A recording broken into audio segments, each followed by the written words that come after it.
if you think about it, a lot of the Islamophobias or the verses that they use and they kind of denigrate the Quran, they say, do not take Jews and Christians as your friends. That's a common translation. Well, if you're a Muslim African American, most of your family members are Christians.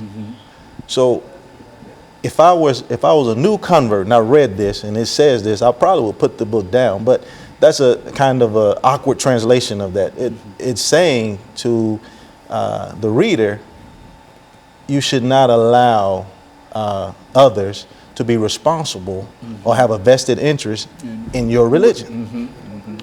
The Christians have a vested interest in their religion. The Jews have a vested interest in their religion. So you're to have a vested interest in your religion. I shouldn't depend on a Christian to tell me what time to pray. I'm a Muslim. I pray 5 times a day. I can't put that in their hands to be responsible for that. I have to be responsible for that myself.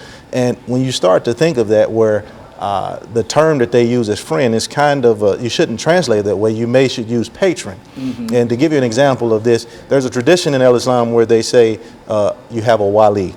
And this tradition is sort of like times gone past where a young man, he would be interested in a young woman, and he would have enough respect to go to her parents and say, hey, I want your daughter's hand in marriage.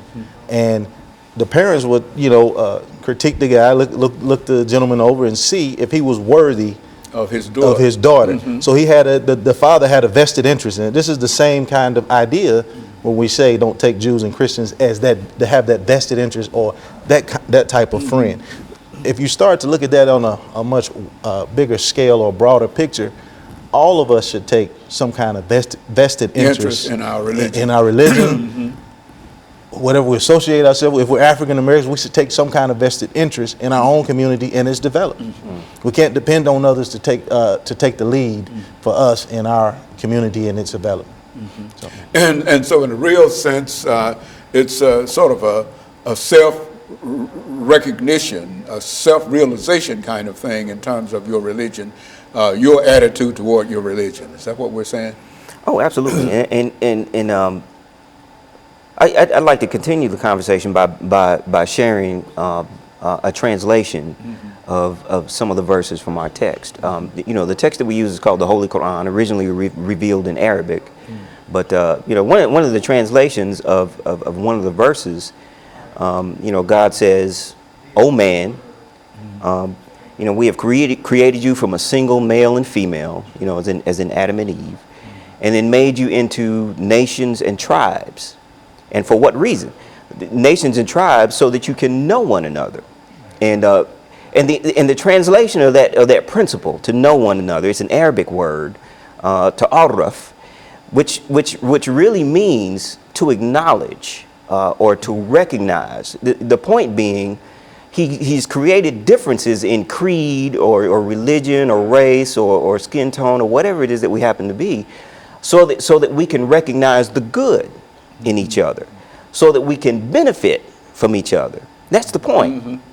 And then the verse goes on to say that the most honored of you in God's sight are the most righteous. Those people who are regardful of God first, people who are regardful of their human nature, people who are regardful of their obligations to each other. It's not the person who has the most ability to impose his will on another group. It's not the person who has the most wealth. It's not the person who has the baddest weapons. It's the person who has the strongest human sentiment, and they are able to benefit other people through their works and their actions. This is sort of the way we see. This is the prism through which we see issues of brutality and racism. And all of the terrible, brutish bullying and discourse that you see in the media about African Americans, about Muslims, about Islam, and otherwise. We tend to see it through what I consider to be a human prism. These are human problems. Racism is a symptom of a much bigger problem. We feel that people who perpetrate these kinds of crimes, of oppression and brutality and hate and that sort of thing. These things come as a result of underdeveloped human sentiment.